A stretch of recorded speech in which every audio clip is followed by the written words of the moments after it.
Senyores i senyors, benvinguts a la seu del Consell de Mallorca, a l'acte de presentació del Pacte Ciutadà per una Mallorca lliure de violències masclistes. Per començar l'acte es dirigirà la paraula la senyora Nina Parrón, que és la directora insular d'Igualtat del Consell de Mallorca. Bon dia i gràcies per la vostra assistència. Aquest acte és el de la ciutadania. Ella és la protagonista.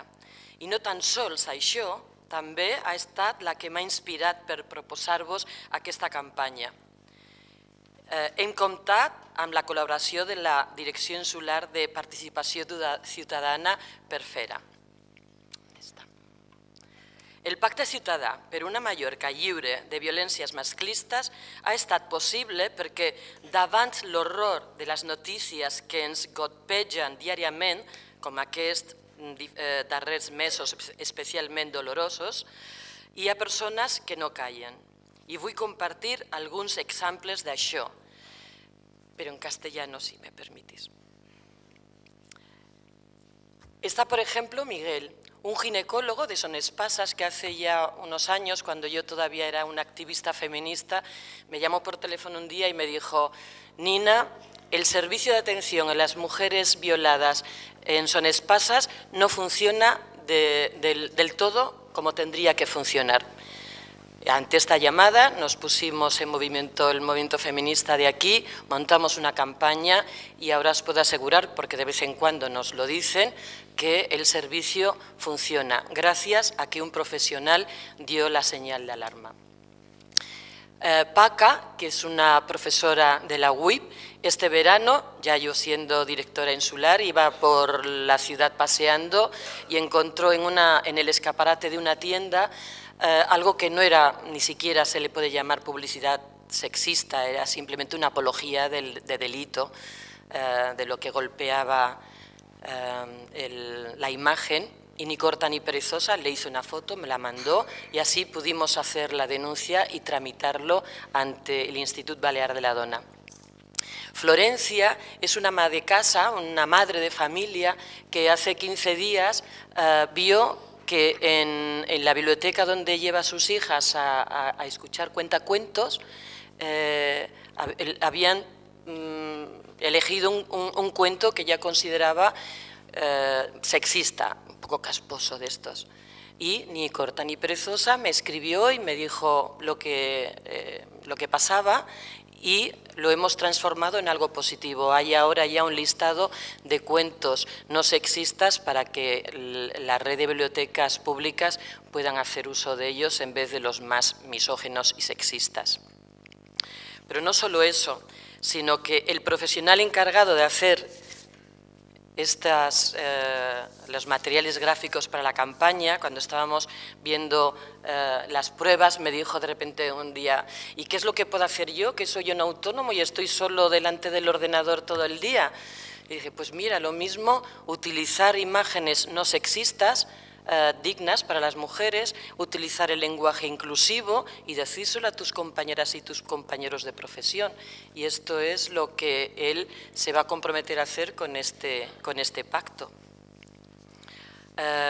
Margaret Mead fue una antropóloga americana estupendísima y nos dejó una frase para la historia que dice: nunca dudes que un pequeño grupo de ciudadanos pensantes y comprometidos pueden cambiar el mundo.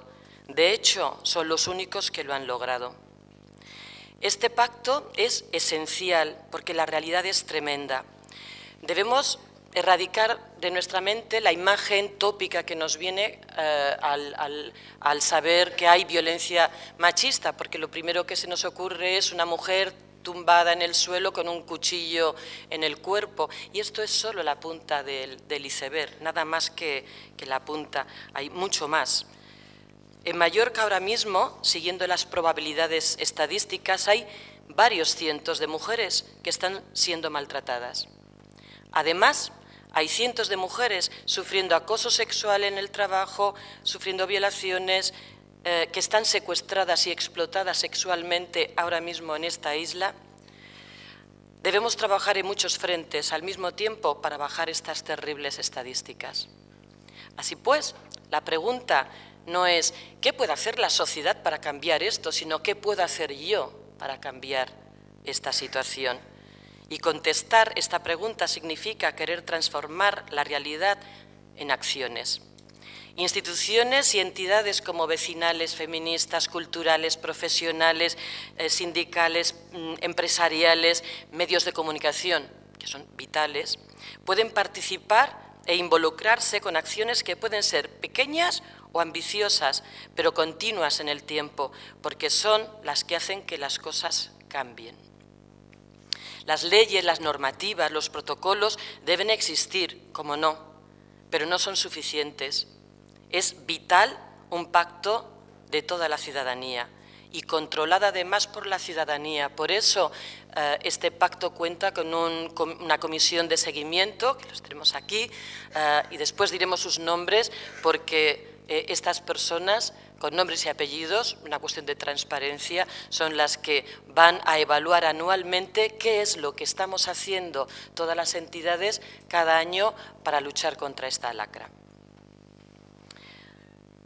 Així pues, avui presentem una campanya essencial per a la convivència dels i les mallorquines. Aquí ho tenim i està en les nostres mans que sigui real i efectiu. A veure. Gràcies.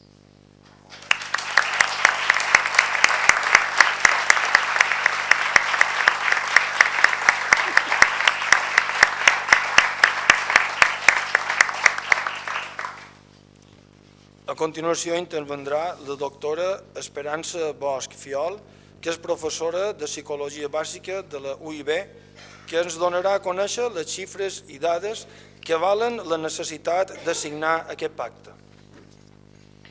Bones tardes, autoritats, bones tardes, amics i amigues.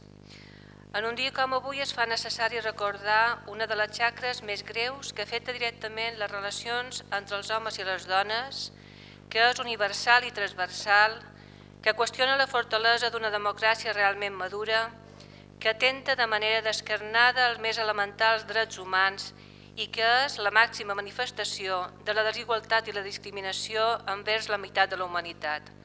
Me refereixo a la violència masclista.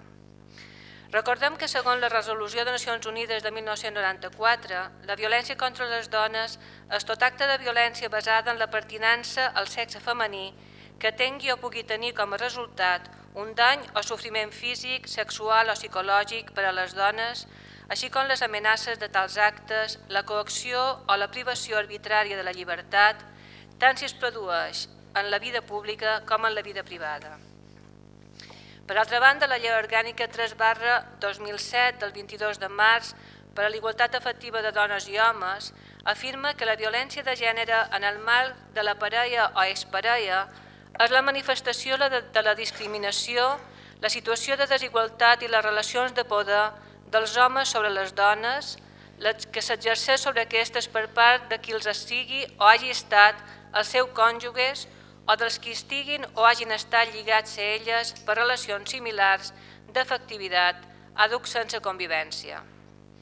És cert que des de fa anys aquesta violència ha estat i segueix sent considerada un greu problema social, com a mínim el nostre denominat primer món, perquè als altres parts del planeta les dones estan sotmeses a la més brutal violència quotidiana sense l'empart de cap llei ni de cap poder públic. Així, organismes internacionals elaboren i fan públics periòdicament informes sobre l'incidència d'aquest greu delicte i les repercussions en la vida de les dones que ho pateixen. És el cas del darrer informe de l'OMS, que detalla l'impacte de la violència sobre la salut física i mental de dones i nines. Aquest impacte pot anar des d'ossos trencats fins a complicacions vinculades a embarassos, problemes mentals i un deterioro important amb el funcionament social de les víctimes. Arribant a afirmar que aquestes troballes envien un missatge poderós, que la violència contra les dones és un problema de salut mundial de proporcions epidèmiques. Les principals conclusions de l'informe quant als impactes en la salut per la violència exercida per la parella van ser morts i lesions. L'estudi va trobar que a nivell mundial el 38% de totes les dones assassinades ho varen ser per les seves parelles i el 42% de les dones que han experimentat violència física o sexual a mans de la seva parella varen resultar greument lesionades. Depressió. La violència masclista contribueix de manera important als problemes de salut mental de les dones per quan les que han patit violència de parella tenen quasi el doble de probabilitats de patir depressió en comparació amb les que no han patit mai aquest tipus de violència. Problemes d'abús d'alcohol. Les dones que pateixen violència de parella són quasi 2 vegades més propenses a tenir problemes d'aquest tipus. Infeccions de transmissió sexual. Les dones víctimes de violència física o sexual tenen 1,5 vegades més probabilitat de contreure sífilis, clamídia o gonorrea. En algunes regions, incloïda a l'Àfrica subsahariana, tenen 1,5 vegades més probabilitats de contreure l'UVIH. Embarassos no desitjats, avortaments. Si ens referim a Europa, més de 9 milions de dones europees han estat víctimes d'una violació. Un 33% han patit violència física o sexual i sols 1 de cada 3 han denunciat les agressions. Segons l'informe del FRA, 1 de cada 5 espanyoles de més de 15 anys, que són el 22%, han patit violència física o sexual i de les víctimes, menys d'una quinta part ha denunciat a la policia l'agressió més greu.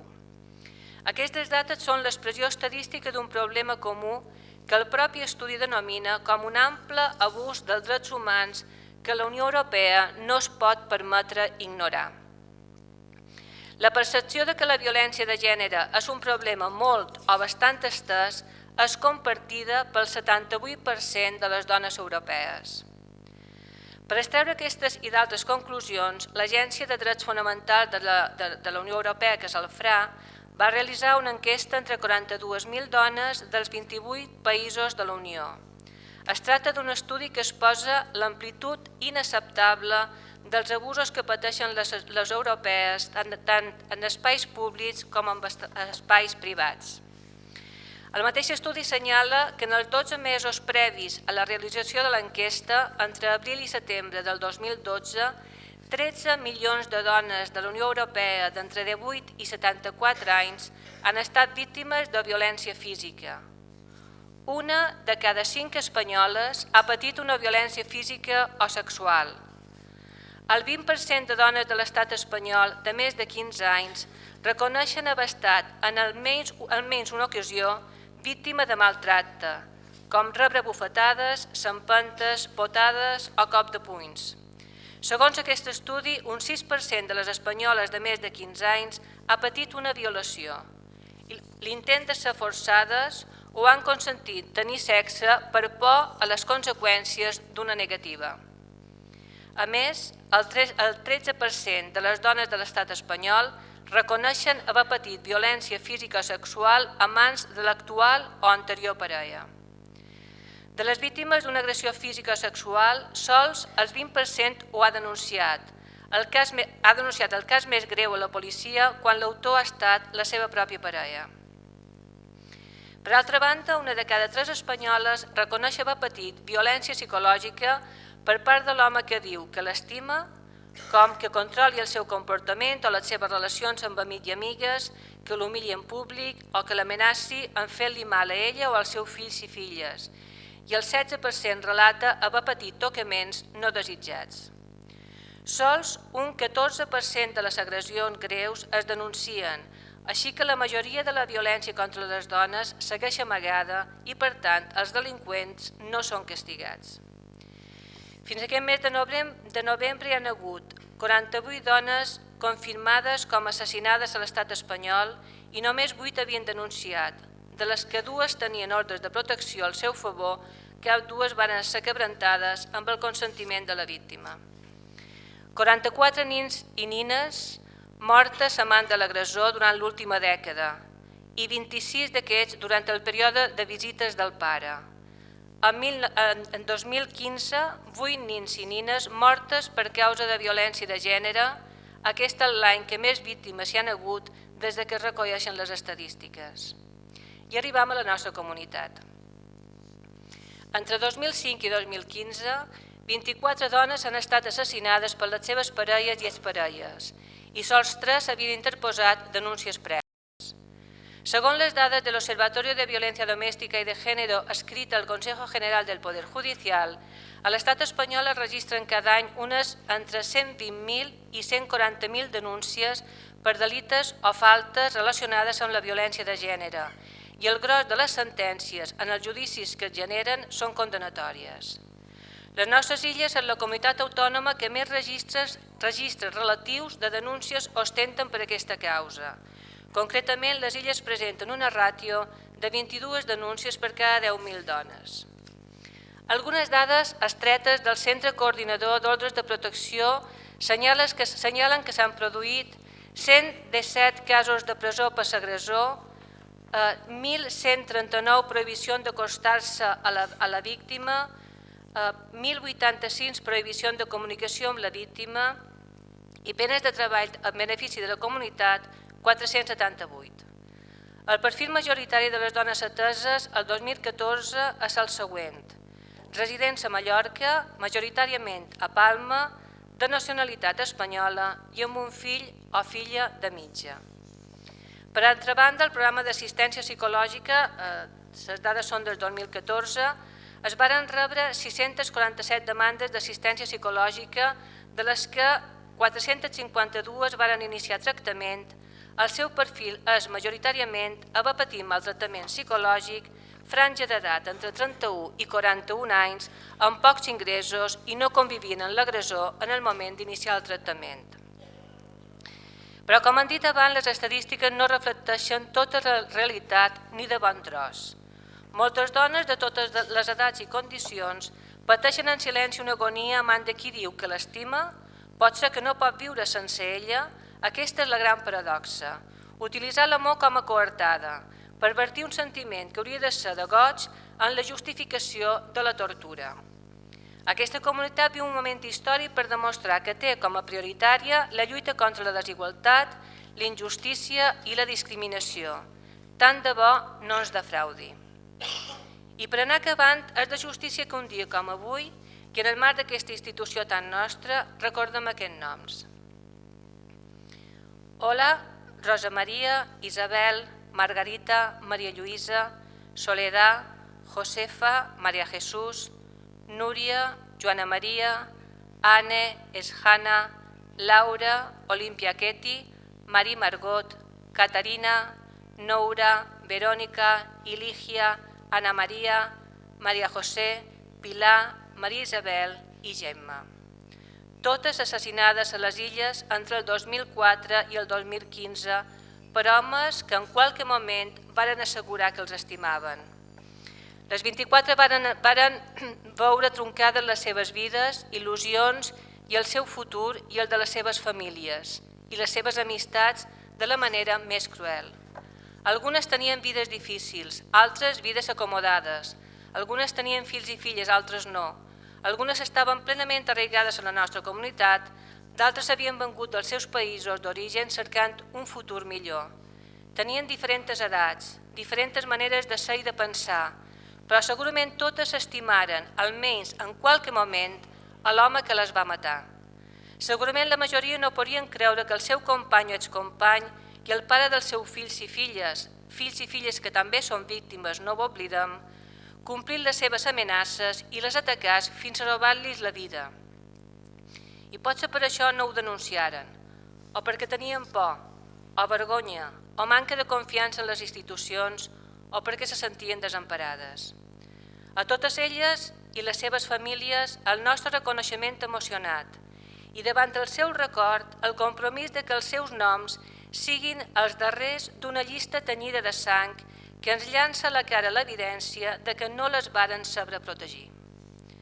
Tolerància zero cap a la violència masclista i voluntat política i recursos econòmics per ajudar, acompanyar i protegir a les dones que l'estan patint. I un esforç real, coordinat i eficaç per fer tot allò que sigui necessari per prevenir-la, molt especialment a les noves generacions. El lot i el lot és que han d'aprendre que estimar no és posseir, ni controlar, que la gelosia no indica amor, sinó voluntat de control i domini. Per acabar, recordar-vos les paraules recollides a la declaració del Seneca Falls de 1848, que va ser la primera convenció feminista, que se denomina també la Declaració de Sentiments, i que diu, que afirma que totes aquelles lleis que siguin conflictives en alguna manera amb la veritable i substancial felicitat de la dona són contràries al gran precepte de la naturalesa i no tenen validesa, doncs aquest precepte té primacia sobre qualsevol un altre. Que totes les lleis que impedeixin que les dones ocupin en la societat la posició que la seva consciència li dicti o que la situïn en una posició inferior a la de l'home són contràries al gran precepte de la naturalesa i, per tant, no tenen ni força ni autoritat. Que la dona és igual a l'home i que per bé de la raça humana exigeix que sigui reconeguda com a tal. Moltes gràcies.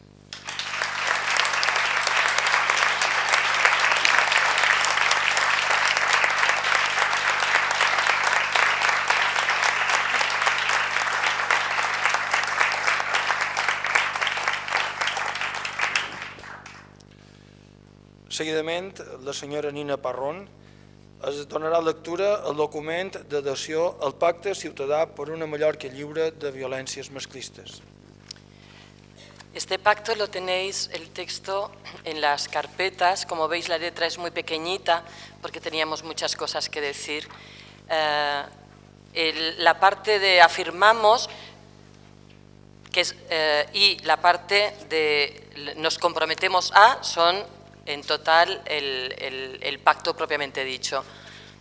Hemos hecho para su elaboración reuniones sectoriales con un abanico bastante amplio de la sociedad mallorquina. Había desde jueces hasta estudiantes, gente de todas las edades, y hemos ido consensuando entre todas y todos este texto.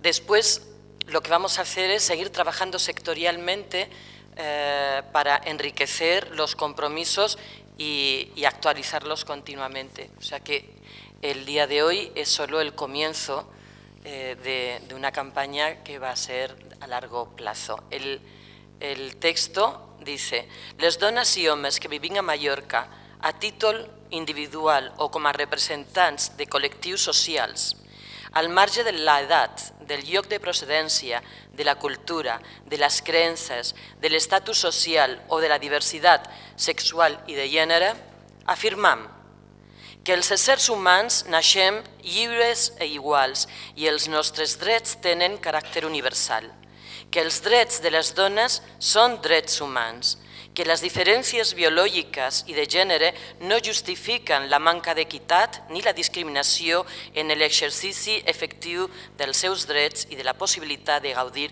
d'una vida lliure de violència. Que el masclisme es mostra de diferents formes, incloent-hi les discriminacions i els abusos en l'àmbit laboral, en el domèstic i en el familiar, l'assetjament i les agressions sexuals, els maltrataments, l'esclavisme, el tràfic de blanques i l'explotació sexual, les pràctiques tradicionals perjudicials per a dones i nines, l'ús del llenguatge excloent, els acudits ofensius o la invisibilització i la marginació de les dones en la història. Que les violències masclistes són visibles i invisibles, són físiques, psicològiques, econòmiques, sexuals o simbòliques i són la manifestació més brutal del desequilibri històric que ha duit a dominar i a discriminar les dones. N'ha soscavat la identitat i l'autoestima i les ha privades així de la llibertat i la dignitat. Que els infants que viuen a ambients on hi ha violència masclista són sempre víctimes directes i invisibles de la violència, fins aleshores silenciades pel sistema i per la societat. Els fills i les filles de les dones maltratades tenen una infància traumàtica de la qual no poden escapar per la condició d'infants. Alguns moren, altres són orfes i tots pateixen la violència de gènere que sofreixen les mares, en totes o en algunes de les seves expressions, entre les quals la psicològica sempre hi és present. Que la violència masclista és consubstancial a les societats patriarcals, que no és només el problema, és el símptoma, que hi ha violència envers les dones perquè hi ha desigualtat entre els homes i les dones, que no és un problema de les dones, sinó és un problema de tothom, que hi ha hagut més de 200 dones assassinades per les seves parelles o exparelles a l'estat espanyol en els darrers 12 anys, 26 d'elles a les Balears, i milers de ferides, segrestades i amenaçades o violentades de qualsevol altra manera. I hem de dir prou. Que les dones i el moviment feminista mantenen des de fa segles una lluita pels drets de les dones, per la seva dignitat i integritat, i que els seus models de convivència són beneficiosos per a tota la societat i creen una cultura d'harmonia, de respecte i d'espais de relacions igualitaris.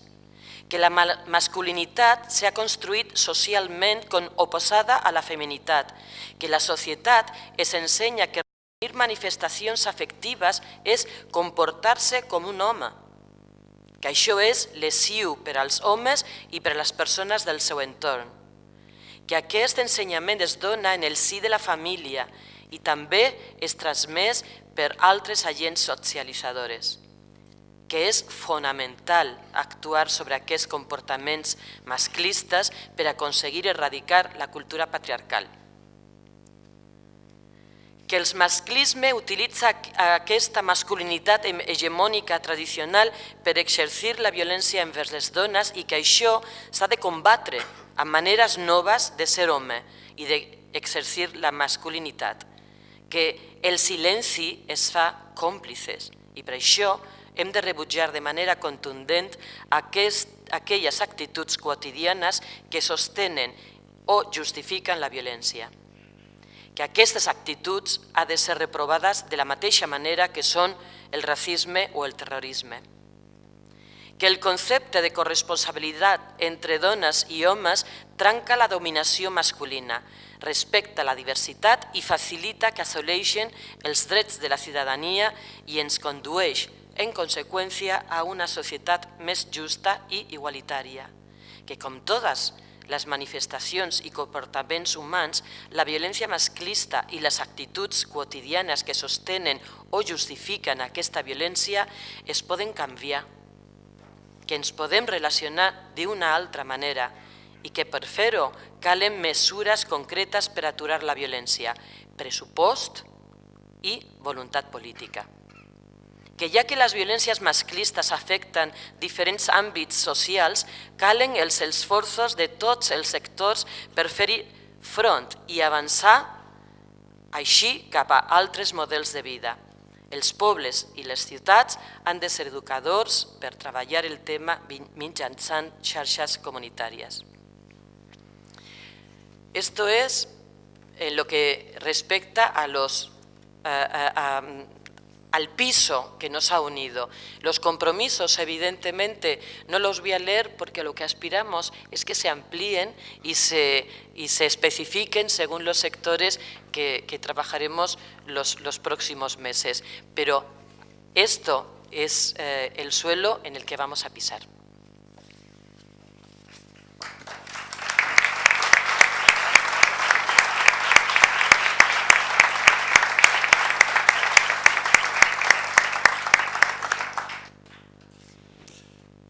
A continuació presentarem els membres que componen la comissió de seguiment del pacte. Senyora Francisca Mas Busquet, abogada, primera directora de l'Institut Balear de la Dona i presidenta del Lobby de Dones per Mallorca.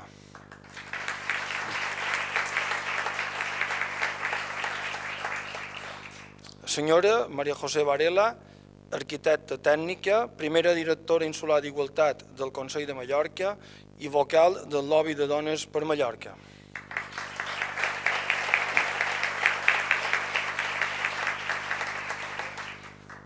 Senyora Cristina Ferrer González, professora, primera concejala d'Igualtat de l'Ajuntament de Palma.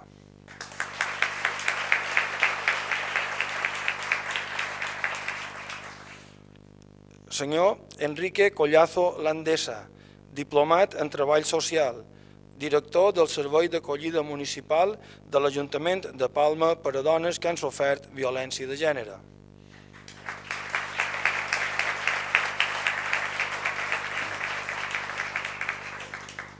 Senyor Lluís Ballester, professor de mètodes d'investigació a la Facultat d'Educació de la UIB.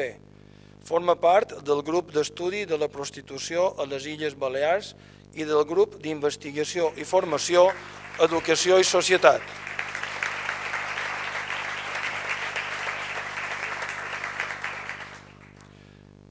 Senyor Jan Gómez Saiz, estudiant de Treball Social, activista pels drets humans i actualment ocupa la presidència de Ben Amics.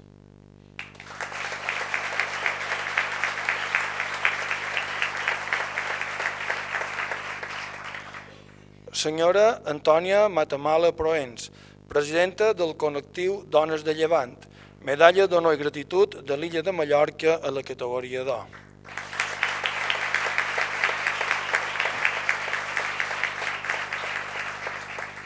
Senyora Rosa Cursac, directora de l'Institut Balear de la Dona.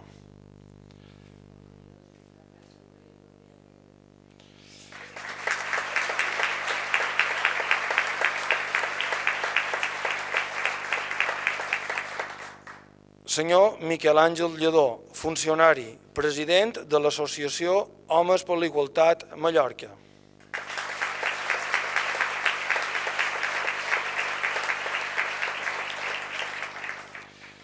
Senyor Manu García Sitjà, estudiant, activista pel dret de l'avort.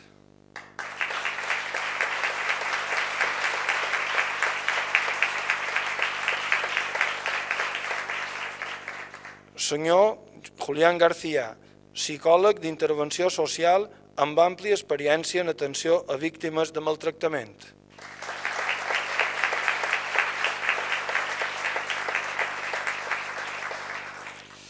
Doctora Francisca Salvà, doctora en Ciències de l'Educació i professora del Departament de Pedagogia Aplicada i Psicologia de l'Educació de la UIB, membre del grup de recerca Educació i Ciutadania, col·laboradora del Centre d'Estudis de Gènere.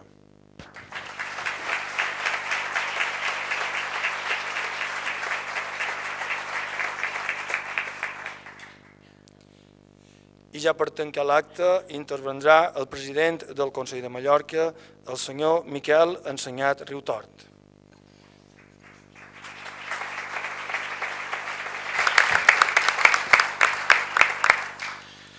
Moltes gràcies, benvolgudes amigues, benvolguts amics. La realitat que reflecteixen les dades que se'ns han exposat ens situa davant un problema social principal, al qual els ciutadans i les institucions han de donar resposta.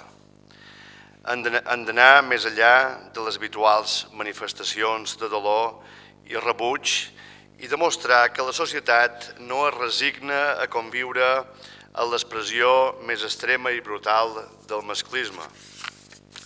I per fer-ho calen accions polítiques valentes i contundents.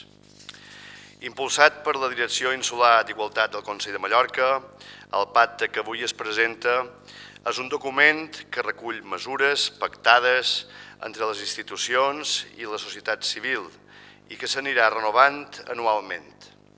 Això, ja s'ha dit, però, troc que cal remarcar-ho. És un pacte viu i viscut. No és un document que vagi a acabar a una estanteria. El patriarcat és un problema arrelat que necessita del suport de tots els sectors per ser erradicat, ja que les causes són sistèmiques i les seves conseqüències també ho són. El compromís que avui presentam és una passa de gegant a l'hora de protegir les dones de la violència. No es pot demanar a les dones que trenquin el silenci elles totes soles. La societat no en pot ser aliena, ni pot ser tan egoista com per demanar-los un esforç sense donar res a canvi. Els homes també s'han de qüestionar ens hem de qüestionar el model tradicional de masculinitat. Diguem-ho clar, és un model que no funciona i que molts homes rebutgem. En paraules de Carole Pateman, la construcció patriarcal de la diferència entre la feminitat i la masculinitat és la diferència política entre la llibertat i el sotmetiment. Som davant un problema tant d'homes com de dones i és feina de tots crear un ideari nou, més just, preludi del món més just que perseguim. Si volem que es trenqui el silenci i es digui prou, les institucions públiques i la ciutadania han de garantir el nostre compromís total contra la violència. És una mica més que una aposta coordinada del govern i dels consells insulars, dels ajuntaments i dels partits polítics. És l'acord per garantir el suport de tot el país perquè tot el país en sortirà beneficiat. Com va dir Flora Tristan, totes les desgràcies del món provenen de l'oblit i el despreci que fins avui s'han fet dels drets naturals i imprescindibles de ser dona. Ja finalment, vull dir que estic orgullós que sigui el Consell que presidesc el que aprovi aquest document i que facem així una altra passa per a la igualtat. També la creació de la Direcció Insular d'Igualtat representa les aspiracions que té el Consell, un compromís per a la igualtat amb un tint feminista clar i d'aquest feminisme n'hem de ser tots partíceps. I que no confongui la distribució administrativa amb la proposta política. La Direcció Insular d'Igualtat no és una àrea estanc ni fa una feina sectoritzada. La seva tasca és transversal, afecta i és assumida per tots i totes i cadascuns dels departaments del Consell de Mallorca. Moltes gràcies.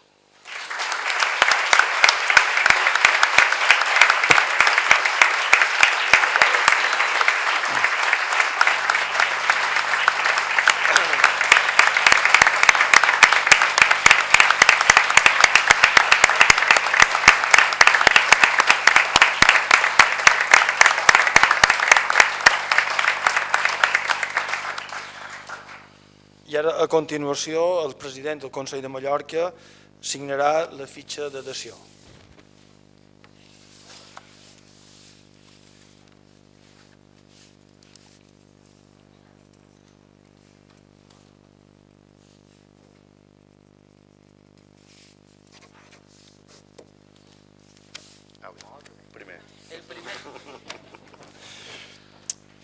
També els convidam a signar la fitxa que trobaran dins la carpeta que s'ha lliurat a l'arribada. L'acte acabat, moltes gràcies per la seva assistència.